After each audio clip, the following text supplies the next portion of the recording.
तस्मै नारायणं नमस्कृत्य नरं चैव नरोत्तमं देवी सरस्वती व्यासं ततो जयमुदीरयेत्।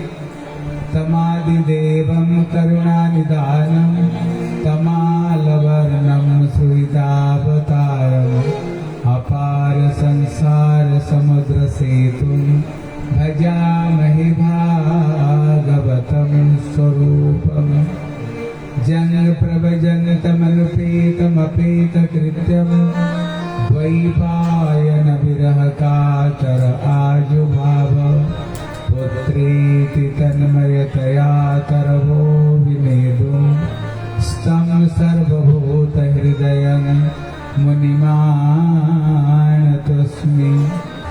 नारायणं नमस्कृत्य नरं चैव नरोत्तमं देवी सरस्वती व्यासं ततो जयमुदीरयेत्। श्री कृष्ण चैतन्य प्रभु नित्यानंद श्री अद्वैत गदाधर श्रीवासादि गौर भक्त वृंद सब बार हाथ उठा बोला हरे कृष्ण कृष्ण कृष्ण हरे हरे हरे राम राम राम। और एक बार बोला हरे कृष्ण कृष्ण कृष्ण हरे हरे हरे राम राम राम हरे हरे। सर्वाग्रे मध्य गुरुपाद पद्म नित्यलीला प्रविष्णु विष्णुपाद अष्टोदर शतश्री श्री श्रीमद भक्ति श्री रूप सिद्धांति गोस्वामी महाराज के चरण कमल में अनंत कोटि साष्टांग दंडवत प्रणाम करता हूँ।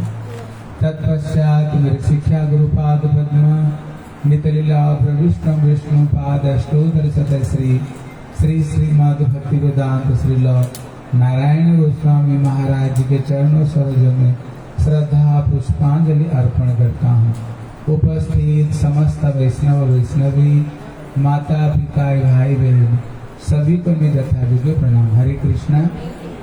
गत गले हम लोग श्रवण कर रहे थे सौनकादि ऋषियों ने सूत गोस्वामी को 6 प्रश्न किया था और 6 प्रश्न में जो पहला प्रश्न था आपको याद है? पहला प्रश्न क्या था? अरे बोलो क्या था पहला प्रश्न? अरे बोलो, सब भूल गए हैं? सब याद कर सकते सब? इसलिए पहला प्रश्न था आत्मा को शांति कैसे मिलेगी। देखो हम जीवन में जो कुछ करते हैं हमारी एक ही लक्ष्य है संसार में शांति और सुख कैसे मिले।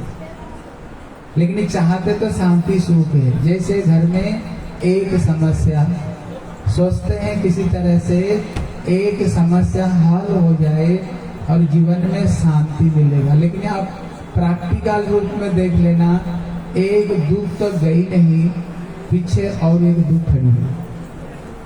सोचते हैं भैया किसी तरह से ये दुख खत्म हो जाए फिर हमें शांति मिलेगा, देख लेना दोनों तो गई नहीं, पीछे 3 खड़ी है। जैसे एक हाथी दल में फंस जाता है, हम जिंदगी भर सुख ढूंढते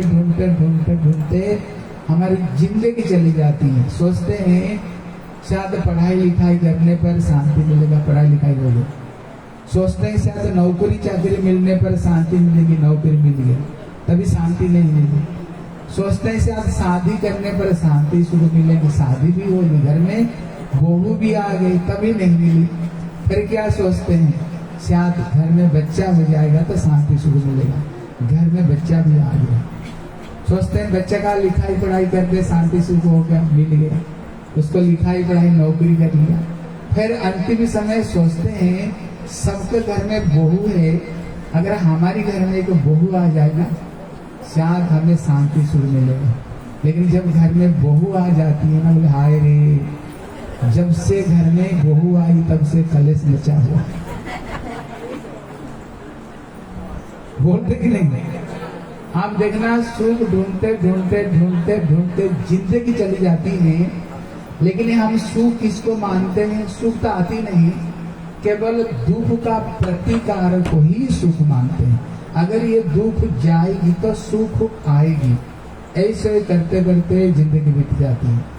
इसलिए इनका पहला प्रश्न है आत्मा को शांति कैसे मिलेगी, ये करोड़ों रुपया की प्रश्न है। फिर दूसरी प्रश्न क्या है, कलयुग में भगवत प्राप्ति की सबसे सरल उपाय क्या। ये सारे प्रश्न जुड़ा हुआ है। इसका मतलब है कहते जब तक जीवन में तुम्हें भगवान नहीं मिल जाते हैं, ये दुनिया की सारे संपत्ति इकट्ठे करने पर भी शांति नहीं मिलेगी। लेकिन ये हमारे मन में एक भावना क्या बैठी हुई है, शायद घर में ज्यादा पैसा आ जाए ना सुख मिलेगा। आप बताए रावण के पास में जितना पैसा सोने की लंका थी, हमारे पास में 1 किलो 2 किलो 10 किलो सोना होगा, जिसकी पूरा लंका सोना ही सोना, सोना ही सोना जिसकी लंका।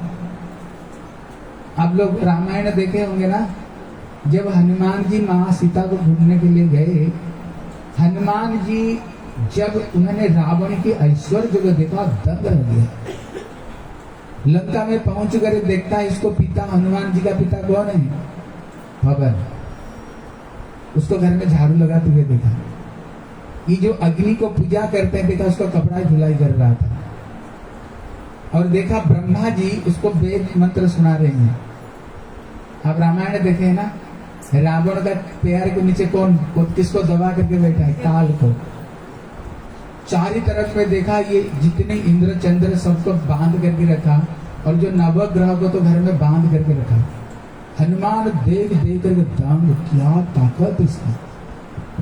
पत्नी एक नहीं, जिसको जहां से सुंदर पत्नी मिली, उसको जोर जबरदस्ती पत्नी बना कर रखी। 1 लाख बेटा 1.25 लाख नाती।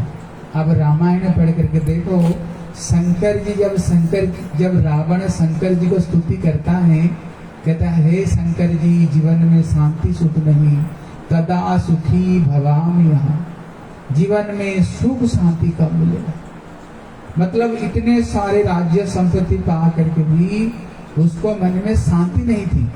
आप बताओ तो पूरा लंका में शांति में कौन जी रहा था, और बताओ शांति में कौन जी रहा था, विभीषण जी रहा था। बोले क्यों, प्रभु राम की शरण में था।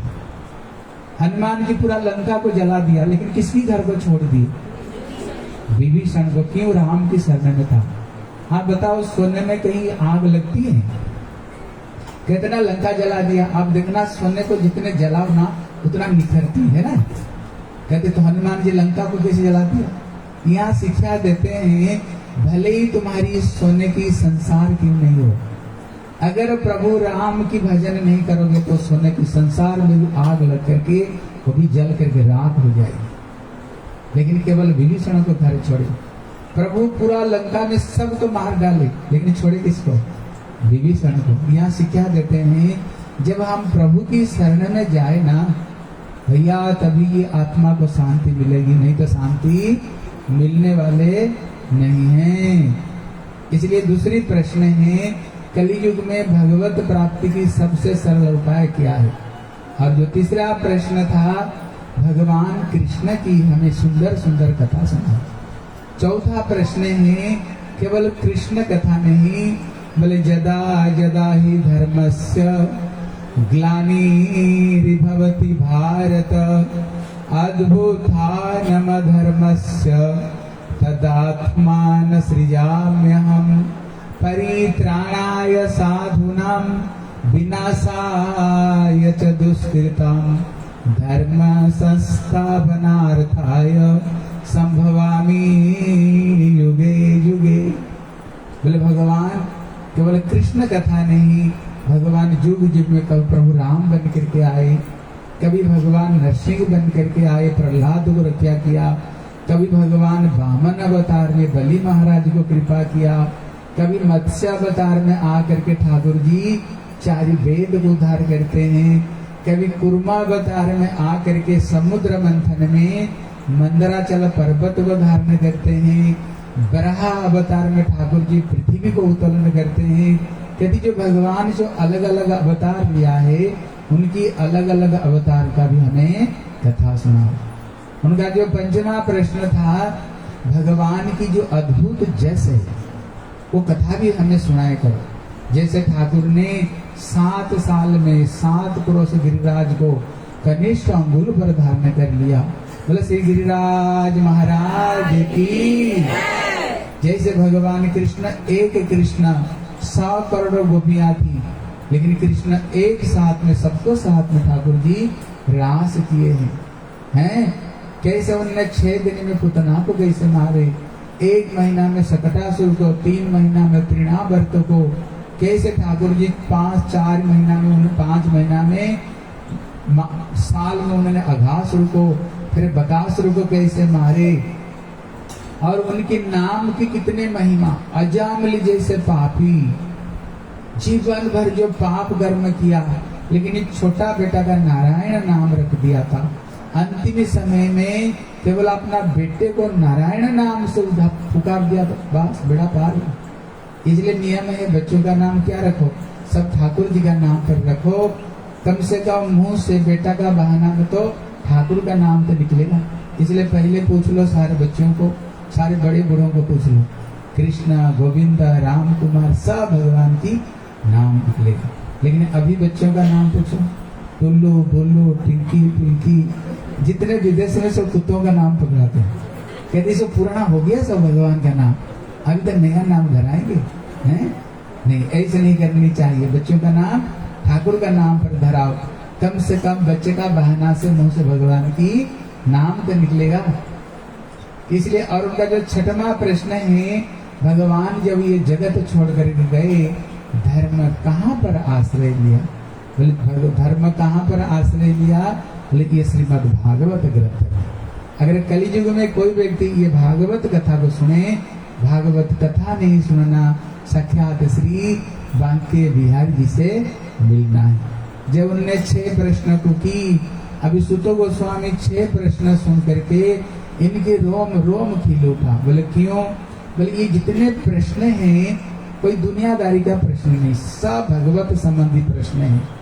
सुतो गोस्वामी ने देखा हमें उत्तर केवल हरि ही चर्चा है, हरि चर्चा को छोड़ करके और कोई चर्चा नहीं होगी। और हरि चर्चा में आनंद शांति है, लेकिन दुनियादारी चर्चा में दुख ही दुख है। इसलिए यहाँ शिक्षा देते हैं, अगर किसी संतों को पास में जाओ तो अगर सचमुच से अगर वो संत हो, उनको पास में कोई दुनियादारी बात नहीं करनी चाहिए। उनको पास में केवल भगवत संबंधी हरि चर्चा करो, तभी वो बहुत प्रसन्न होते हैं। तो उन्होंने बड़े प्रसन्न हुए। बोले तुम्हारी प्रश्न का उत्तर देने से पहले अपना गुरु जी को मैं स्मरण कर लेता हूँ। बोले बंदो गुरु पाद पादो माँ परागा, बंदो गुरु पाद पादो माँ परागा, बंदो गुरु पाद पादो माँ परागा, बंदो गुरु पाद पादो माँ परागा। सुरति सुवास सरस अनुरागा, सुरति सुवास सरस अनुरागा, बंदो गुरु पाद पादो माँ परागा, बंदो गुरु पाद पादो माँ परागा।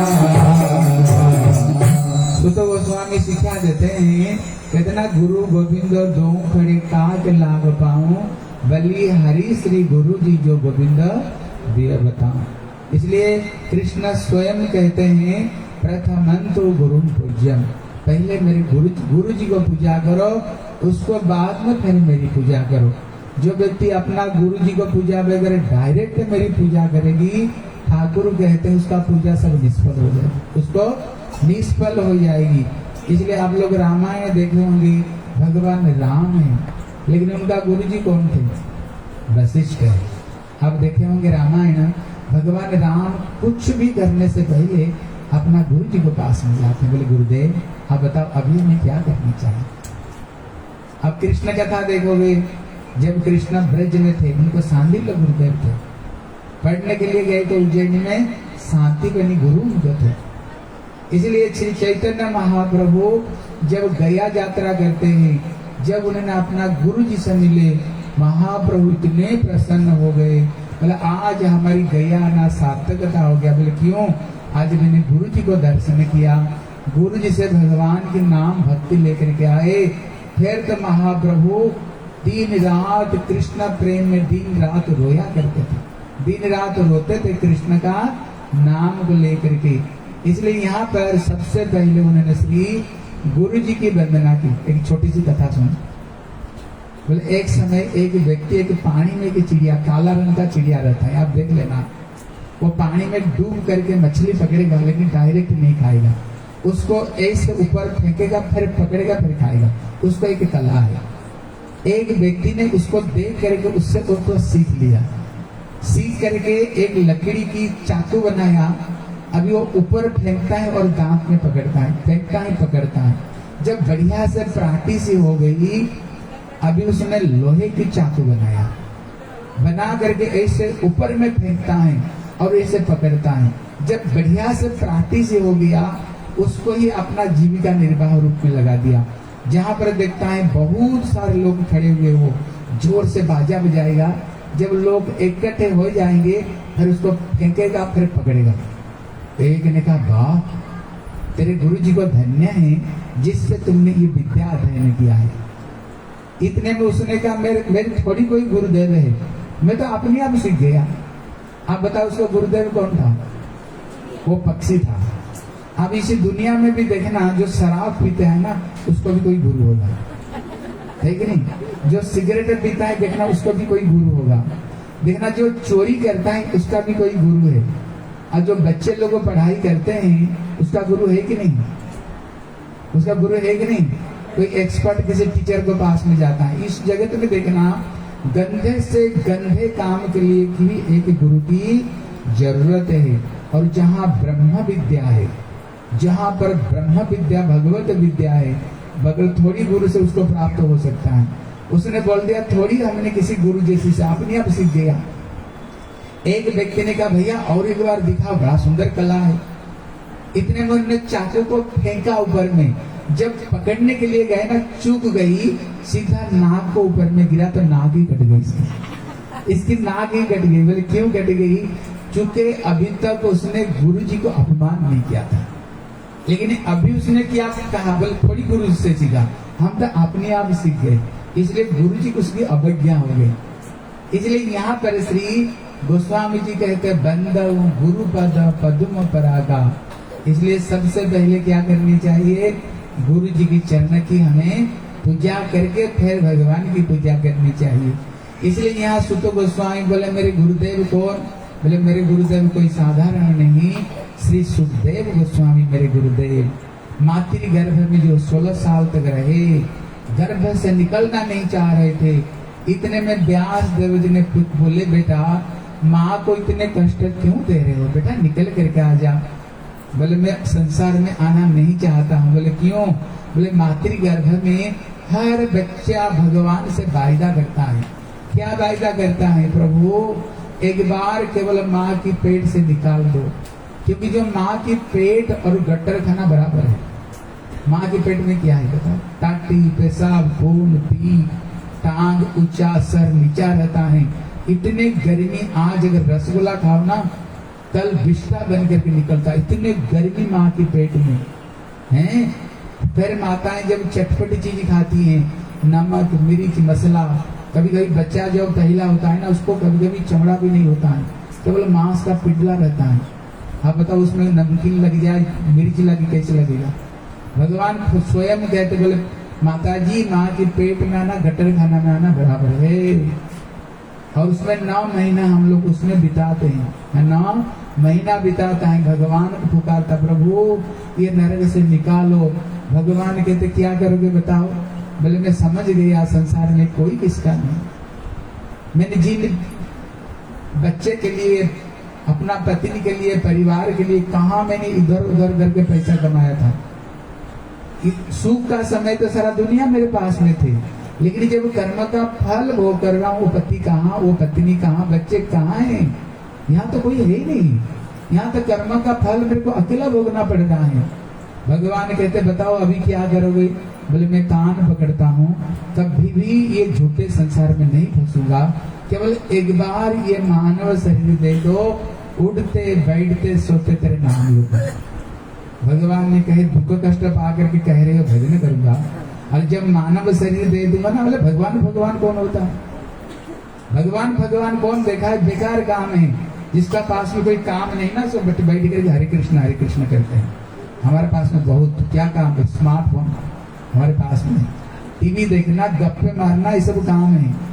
ऐसे तो बोलोगे नहीं। बोले प्रभु एकदम नहीं बोलूंगा, केवल एक बार मानव शरीर दे करके तू देख ले। भगवान कहते अगर भूल जाओगा ना, बीच बीच में तेरे को मैं वार्निंग दूंगा। बोले क्या वार्निंग दोगे? बोले जब एक बाल पक जाए ना, समझना ऊपर जाने का वार्निंग समय हो गया है। आप लोग ध्यान लगा कर देखना, जब बाल पकती हैं यहीं से कान को पास में, कान में पहला बेल दे दिया, बोले बोल करके आया तो हरिनाम करोगे ना? कितना हरिनाम कर रहे हो, कितने भजन कर रहे हो? इसलिए आप लग कर देखना, यहीं से ही बाल पकना शुरू होता है। एक बाल पक जाए ना, उखाड़ फेंक देते हैं। बोले इतना जल्दी बूढ़ा बूढ़ी बना रहे हो, अभी हमारे कुछ नहीं हुआ। 2 बाल पक जाए, 3 उखाड़ देते हैं। खिचड़ी बन जाए, फिर मेहंदी लगा देते हैं, फिर कलर कर देते, डाई कर लेते हैं। बोले अभी हमारी कुछ नहीं हुआ। भगवान कहते दूसरा वार्निंग दूंगा। बोले क्या दोगे? बोले आंखों में कमजोरी आ जाएगी। ये एक वार्निंग है। बोले बढ़िया चश्मा लगा लेते हैं। बोले हमारे कुछ भी नहीं हुआ। बोले तीसरा वार्निंग दूंगा। बोले क्या करोगे? बोले एक एक दांत तोड़ना तुम्हारी शुरू करूंगा। ये एक एक ऊपर जाने का वार्निंग है, होता कि नहीं? फिर डेंटिस्ट को पास में बढ़िया दांत लगा देते हैं। बोले हमारे कुछ नहीं हुआ। बोले भगवान कहते फोर्थ वार्निंग दूंगा। बोले क्या करोगे? बोले 2 पैर से 3 पैर कर दूंगा, डंडा पकड़ना शुरू करोगे। फिर उसके बाद में अगर नहीं सुनेगा ना, फिर तुमको और कोई वार्निंग नहीं। क्या करोगे? बोले राम नाम सत्य है और गोपाल नाम सत्य है। फिर तो तुम्हारी राम नाम सत्य हो जाएगी। आप लोग देखना, जब कोई एक व्यक्ति शरीर छोड़ता है, उसके लिए अर्थी सजाते हैं, उसका सर पर एक तकिया रख देते हैं, हाथ पैर को बांधते कि नहीं? हाथ पैर को बांध करके 4 व्यक्ति कंधे पर ले जाते हैं। कहते राम नाम सत्य है, बोलते हैं ना, हरि नाम सत्य है, सत्य बोल गत्य है, सब कोई बात झूठा है। किसको बोलते हैं? ऊपर जो लेटा हुआ है। लेकिन सारा जीवन तो उसको धोखे दिए। बोले तेरे बीवी सच्चा, बेटा सच्चा, नाती पोती सच्चा है। लेकिन जब मर जाता है ना, तभी उसको बोलते हैं राम नाम हरि नाम सत्य है। वो जिंदा रहते हुए राम नाम सत्य नहीं बोलते हैं, कहते दुनिया तेरा सत्य है। मरने का बाद उसको सुनाते हैं, उसको बोलते भैया अंतिम समय में तो हरि का नाम ले ले, जिंदगी में तो लिया नहीं, अभी तो हरि का नाम ले। लेकिन आप लोग देखना, हाथ पैर तो बंधा हुआ, सर में तकिया, उसका सर ऐसे ऐसे हिलता रहता है। वो कहते राम नाम बोल ले। बोले नहीं, अभी भी नहीं बोलूंगा। बोले अभी भी नहीं बोलोगे? बोले चल करके दिखाते हैं। उसको चिता सजाते हैं, लेटा देते हैं। बोले अभी तो बोल दे। बोले नहीं। बोले अभी भी नहीं बोलोगे? फिर बेटा क्या करता है? मुंह में आग देता है। बोले क्यों आग देता है, तुम्हें पता है? बोले भगवान ने तुमको जो मुंह दिया था हरि के नाम करने के लिए, दुनिया को बात तो मेढक जैसे टट्टर करते रहा, लेकिन हरि का नाम तुमने ये मुंह में नहीं लिया, इसलिए तेरे मुंह में आग है। लेकिन हमारी वैष्णव जगत में कभी मुंह में आग नहीं देते हैं। कहाँ देते हैं? उसकी चरण में देते हैं। बोले चरण में क्यों देते हैं?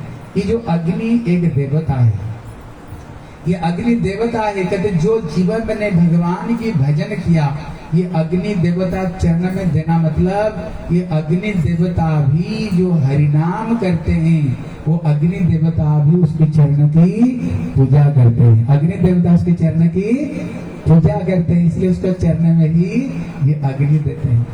इसलिए भगवान स्वयं माँ को, भगवान खुद कह रहे हैं तृतीय स्कंद, बोले माँ जिंदगी रहते हरि का भजन कर ले, क्योंकि ये 84 लाख जन्मों के बाद में एक बार मिला। भगवान बारंबार ये जीवन नहीं देते हैं। एक बार हाथ उठा करके बोलो हरे कृष्णा हरे, बोलो जोर से, कृष्णा कृष्णा हरे हरे, हरे राम बार बोलो, बोलो हरे कृष्णा कृष्ण कृष्ण हरे हरे, हरे राम राम राम हरे हरे। इन्होंने सबसे पहले गुरु जी को प्रणाम करते हुए पहला प्रश्न था आत्मा को शांति कैसे मिलेगी, उसका उत्तर देते हैं। बोले सबई पुंसांग परो धर्म जत भक्ति रध्वक्षजे, आहय तुकी अप्रतिहता जय आत्मा संप्रसीदति।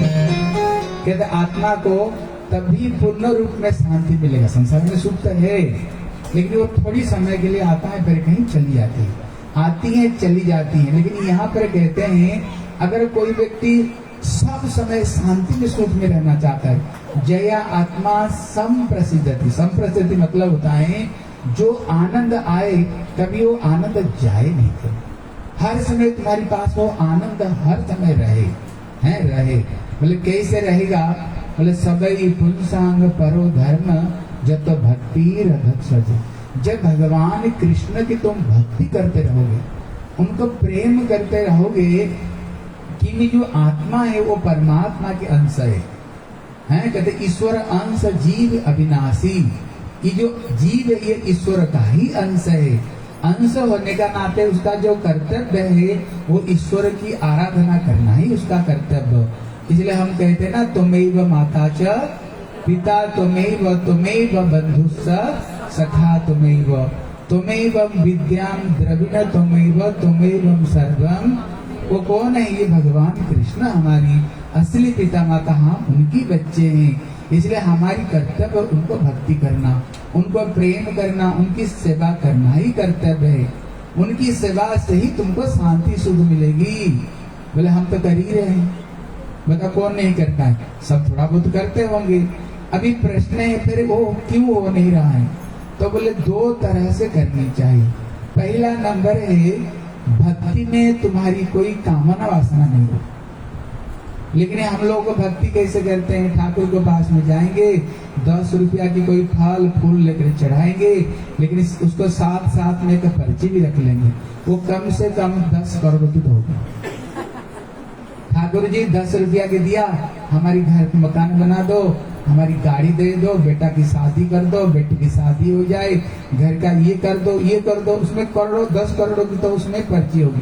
बोले ये भक्ति नहीं हुआ, ये भक्ति नहीं कहते हैं। ये हुआ ठाकुर जी 10 रुपया इसलिए चढ़ा रहा हूँ, तू आकर के हमारे घर में सारे काम करके जा, ये सारे काम करके जा। भैया ये भक्ति नहीं हुआ, ये तो तुम्हारी कामना वासना पूर्ति कर रहे हो, इसको भक्ति नहीं कहते हैं। तो भक्ति किसको कहते हैं, भक्ति उसे कहते हैं जैसे समझो एक पिता का 2 बेटे हैं, पिताजी की बहुत संपत्ति है। एक बेटा कहता है पिताजी तभी आपका सेवा मैं करूंगा, पहले ये सारे प्रॉपर्टी मेरे नाम पर लिखा। एक बेटा कहता है पिताजी हमें कुछ नहीं चाहिए, मैं तुम्हारा बेटा हूँ, मेरा कर्तव्य तुम्हारी सेवा करना मेरा कर्तव्य, हमें कुछ नहीं चाहिए, आपकी सेवा चाहिए। बताओ पिता सारे संपत्ति किसको देकर जाएगा, अरे बोलो जोर से, उसको देकर जाएगा ना, जो मांगता है उसको देगा। बोले क्योंकि 1 पैसा भी नहीं दूंगा। देखो ये बेटा कितना अच्छा है, कहते आपकी सेवा करना, और पिता इतने संपत्ति रख करके जाएगा, कभी बच्चे को भी दुख कष्ट नहीं हो। इसलिए जब हम भगवान की भक्ति करेंगे ना, हम कहते ना करते हो तुम कन्हैया मेरा नाम हो रहा है और तेरी कृपा से सारे, हाँ ये चीज रखो। उनकी जब हम भक्ति करेंगे, हम अभी ध्रुव महाराज जी कथा सुनेंगे। ध्रुव महाराज जब भगवान को संतुष्ट किया, जब भगवान ने दर्शन दिया, भगवान कहते मांगो क्या मांगना चाहता हो, मैं ऐसे एक ठाकुर हूँ जो मांगोगे मैं सो दे सकता हूँ। ध्रुव महाराज कहते प्रभु पहले मैं मूर्ख था, ये राज्य लोभ से आपको भजन करने के लिए आया। जिन चरणों को बड़े बड़े देवता ऋषि मुनि भी जिन चरणों को के लिए तपस्या करते हैं, आज वो दुर्लभ चरण मिल गया। प्रभु हमें कुछ नहीं चाहिए, संतों का संगत हो, आपकी भक्ति, आपकी चरण की सेवा दे दो। भगवान क्या दिए, ठीक है मैं तेरे को देता हूँ, जा ये संपूर्ण पृथ्वी के ऊपर में 36,000 साल निष्कंटक रूप में राजत्व करो। और तेरे लिए एक लोक बनाऊंगा जिसका नाम होगा ध्रुव लोक। जब तक ये दुनिया रहेगा तेरे को याद करते रहेंगे। भगवान इतने संपत्ति, उनसे मांगने का जरूरत नहीं। ठाकुर जी जब देंगे ना, हम 2 हाथ से कितना ले सकते बताओ? जब भगवान 1000 हाथों से देंगे, आप बताओ 2 हाथ से तुम कितने ले सकते हो? इसलिए कहते ना, भगवान जब देते नहीं, जब देते हैं कैसे देते हैं? छप्पर फाड़ करके देते हैं। इसलिए उनसे मांगने का जरूरत नहीं, वो सब जानते हैं। नरसिंह भगत का नाम सुने ना, वो दिन रात भजन करता था। ठाकुर जी स्वयं साबरिया सेठ बन करके उसकी बेटी की शादी करने के लिए ठाकुर स्वयं जाते हैं। क्यों? वो दिन रात भगवान की भजन करता है, इसलिए उसको मांगने का जरूरत नहीं, वो सब जानते हैं, केवल उनकी सेवा करते रहो। इसलिए पहला भले निष्काम, और दूसरी भक्ति कैसे करनी चाहिए? भले निरंतर जमई। निरंतर जमई मतलब क्या है? जैसे कि शहद को ऐसे डालो ना, देखना उसमें एक धागा बनी जाती है, उसमें एक धागा बनी जाती है। भक्ति कैसे होनी चाहिए? 24 घंटा में 24 घंटा उसको स्मरण करते रहो, उसकी कीर्तन स्मरण करते रहो। आप बोलोगे हम थोड़ी साधु संत दिन भर माला लेकर बैठे रहेंगे, अब तो ही बोलोगे ना हम क्या साधु संत भजन करेंगे? नहीं भैया, भागवत अभी कथा सुनोगे, जितने भागवत में कथा सुनोगे गृहस्थों का कथा है। अब बता, ध्रुव महाराज तो गृहस्थ थे, अम्बरीश महाराज तो गृहस्थ थे, भरत महाराज तो गृहस्थ थे, गोपियां तो कृष्ण के सबसे बड़े भक्त घर में रहते थे। जितने कथा सुनोगे गृहस्थ की कथा सुनोगे, लेकिन वो सबके सब घर में रहते थे, लेकिन हाथों में काम, सेवा और मुंह में भगवान का नाम।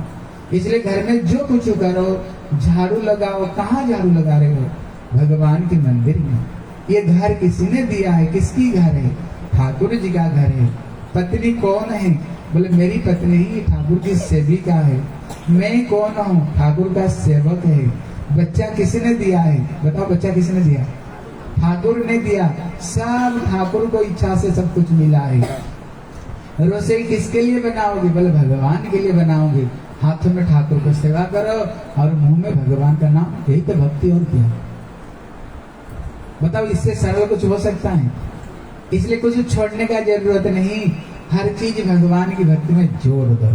छोड़ने का जरूरत नहीं, हर चीज भगवान के साथ में जोड़ दो, बस तुम्हारी काम बन जाएगा। यही करना है, ठीक है ना? भगवान का नाम करना, भगवान की भक्ति करना, और सब कुछ ठाकुर को सेवा मान कर करो। कलि युग में भगवान सबसे सरल उपाय बताए, हरि का भजन और हरि का नाम करो। बोले श्री वृंदावन बिहारी लाल की।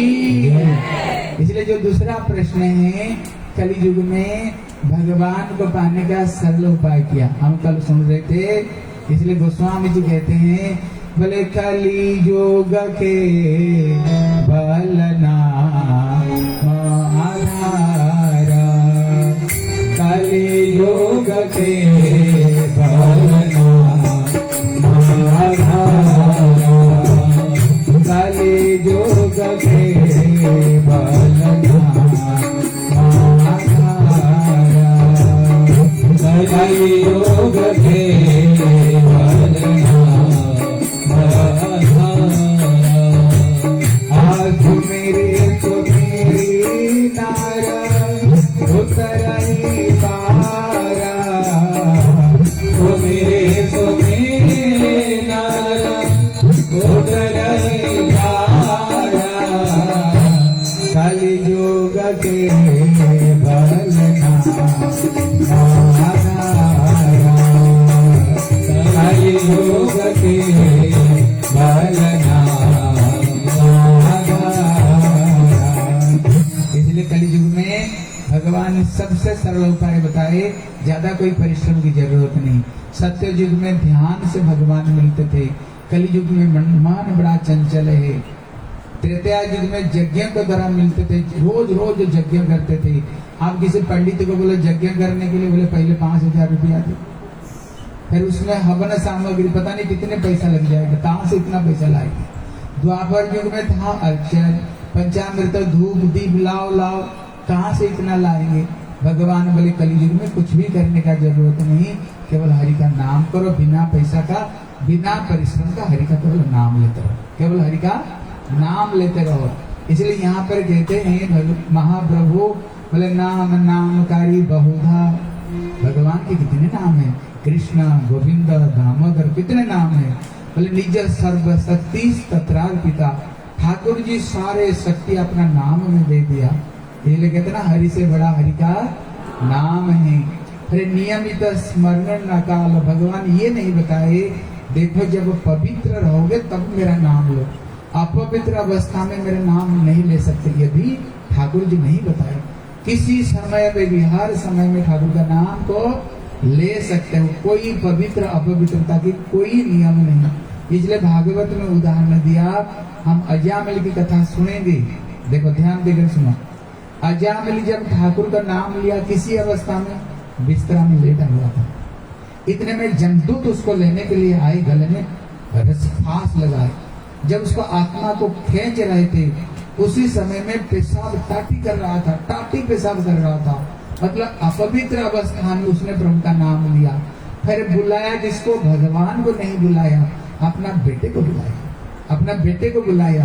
बोले बुलाया कैसे, जैसे हम स्थिर रूप में बैठ करके प्रभु का भजन करते हैं, चित्कार करते हुए, क्यों जमदूत पकड़ करके मार पीट कर ले जा रहे थे, चित्कार करते हुए बुलाया।